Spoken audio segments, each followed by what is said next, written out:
हमारी आप लोग को यूजीसी नेट का दूसरा वीडियो लेकर आई हूँ। इसमें स्वतंत्रता के बाद शिक्षा का कैसे कैसे विकास हुआ उसके बारे में इस वीडियो में मैं चर्चा करूँगी। स्वतंत्रता के बाद शिक्षा मंत्रालय का गठन। अब हम जानेंगे कि स्वतंत्रता के बाद शिक्षा मंत्रालय का गठन कैसे हुआ है, कब हुआ है। स्वतंत्रता के बाद 1948 में शिक्षा मंत्रालय का गठन किया गया है और 1956 में यूजीसी को स्टैट्यूटरी बॉडी माना गया था।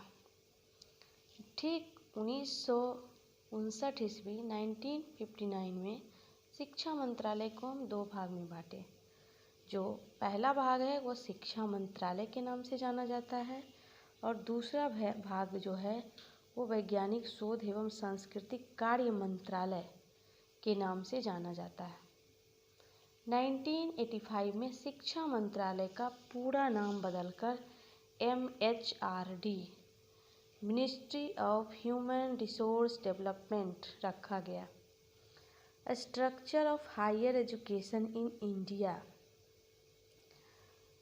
अब मैं इसको डिस्क्राइब करूँगी। Structure of higher education in India, इसमें अनुच्छेद 77 के खंड 3 के तहत MHRD की स्थापना की गई।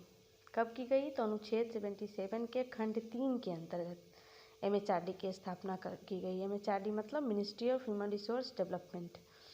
इसके कार्यों को सुविधाजनक बनाने के लिए स्कूल शिक्षा, साक्षरता, उच्चतर शिक्षा विभाग की स्थापना की गई। ऐसा क्वेश्चन रहता भी है कि MHRD की स्थापना क्यों की गई, किस उद्देश्य से की गई, क्या इसका पर्पस था। तो हम कह सकते हैं कि कार्यों को सुलभ बनाने के लिए, सर्वसुलभ बनाने के लिए, सरल बनाने के लिए, सुविधाजनक बनाने के लिए स्कूल शिक्षा, साक्षरता विभाग, उच्चतर शिक्षा विभाग की स्थापना की गई थी। अब ज्यों ही हम उच्चतर शिक्षा विभाग के बारे में जानते हैं तो इसको हम 5 भाग में बांटे। उच्चतर शिक्षा की संरचना कैसे हुई, तो इसको हम 5 भाग में बांटे हैं। पहला, उच्चतर शिक्षा विभाग की संरचना के अंतर्गत यूजीसी, नेक्स्ट IUC, नेक्स्ट विश्वविद्यालय स्तर की संस्थाएं, नेक्स्ट जैसा कि आप लोग देख रहे हैं वीडियो में मैं इसका जो मटेरियल है उसका भी मैं फ़ोटो अपलोड की हुई हूँ। इसको हम कहते हैं भारतीय विश्वविद्यालय संघ और नेक्स्ट NAAC। अब हम विश्वविद्यालय स्तर की जो संस्थाएं हैं इसको भी 4 भाग में बांटे हैं, जो कि स्पष्ट दिख रहा है। इसको सबसे पहले सेंट्रल यूनिवर्सिटी, इसको हम कहते हैं केंद्रीय विश्वविद्यालय। नेक्स्ट है राज्य विश्वविद्यालय, स्टेट यूनिवर्सिटी जिसको कहते हैं। नेक्स्ट है सैम विश्वविद्यालय, मेटा यूनिवर्सिटी। और नेक्स्ट एंड लास्ट इसको हम कहेंगे प्राइवेट यूनिवर्सिटी। अब एक एक करके मैं इसकी चर्चा करूँगी। सबसे पहले इस वीडियो में मैं आज यूजीसी के बारे में बताती हूँ। यूजीसी का फुल फॉर्म क्या होता है? तो यूनिवर्सिटी ग्रांट कमीशन। इसका गठन 1945 में हुआ है। सार्जेंट रिपोर्ट के आधार पर इसका नाम विश्वविद्यालय अनुदान समिति रखा गया था।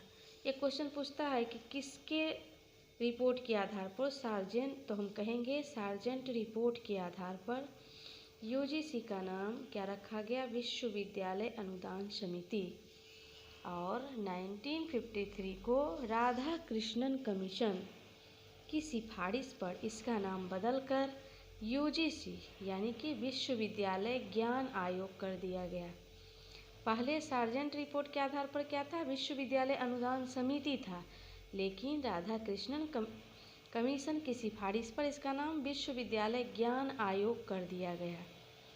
अब 1956 में यूजीसी को संसद के अधिनियम के द्वारा स्टैट्यूटरी बॉडी, जिसको हम कहते हैं स्वायत्ता संस्था का दर्जा दिया गया। कब दिया गया? ये क्वेश्चन भी आई है कि यूजीसी को स्वायत्त संस्थान का दर्जा कब दिया गया, स्टैट्यूटरी बॉडी का दर्जा कब दिया गया? तो 1956 में। यूजीसी अधिनियम के अंतर्गत अनुच्छेद 12 में 2 उत्तरदायित्व इसको सौंपा गया है। क्या क्या है उत्तरदायित्व? तो पहला यूजीसी का उत्तरदायित्व है अनुच्छेद 12 के अंतर्गत उच्च शिक्षण संस्थाओं को वित्त पोषण करना। दूसरा है उच्च शिक्षण की मानक का समन्वय, निर्धारण तथा अनुरक्षण करना। ये 2 पॉइंट इसका यूजीसी का रिस्पॉन्सिबिलिटी है, उत्तरदायित्व है। अब इसका स्ट्रक्चर क्या होना चाहिए यूजीसी का? यूजीसी का स्ट्रक्चर है आयोग में एक अध्यक्ष होगा, एक उपाध्यक्ष होगा और 10 अन्य सदस्य होंगे। अध्यक्ष का इसमें कार्यकाल तो 5 वर्ष या 65 वर्ष, एक बार कार्यकाल बढ़ा, एक बार जो है कार्यकाल बढ़ाया जाता है। उपाध्यक्ष का कार्यकाल 3 वर्षों का होता है। यूजीसी केंद्र सरकार का यूजीसी में जो होता है केंद्र सरकार के 2 अधिकारी होती हैं, एक शिक्षा सचिव होते हैं और एक वित्त सचिव होते हैं। यूजीसी में केंद्र सरकार का कितने अधिकारी होते हैं? तो 2। कौन कौन? एक शिक्षा से रिलेटेड होते हैं, एक वित्त से रिलेटेड होते हैं। 3 सदस्य विश्वविद्यालय में कार्यरत प्रोफेसर होते हैं, किसके? यूजीसी के। अन्य सदस्य में कृषि, तकनीक, वैज्ञानिक, उद्योग, इंजीनियरिंग क्षेत्र से होते हैं। यूजीसी के 6 क्षेत्रीय कार्यालय हैं, जिसमें बेंगलुरु, भोपाल, गुवाहाटी, हैदराबाद, कोलकाता और पुणे तथा दिल्ली है। ये क्वेश्चन हमेशा पूछता है कि यूजीसी के क्षेत्रीय कार्यालय कितने हैं? तो 6 है। कौन कौन है? तो बेंगलुरु, भोपाल, गुवाहाटी, हैदराबाद, कोलकाता और पुणे तथा दिल्ली है। ये डॉक्टर CD देशमुख यूजीसी के प्रथम अध्यक्ष रहे थे। अब मैं नेक्स्ट वीडियो में आपको IUC यानी कि इंटर यूनिवर्सिटी सेंटर, अंतर विश्वविद्यालय केंद्र के बारे में बताऊंगी। तब तक के लिए धन्यवाद।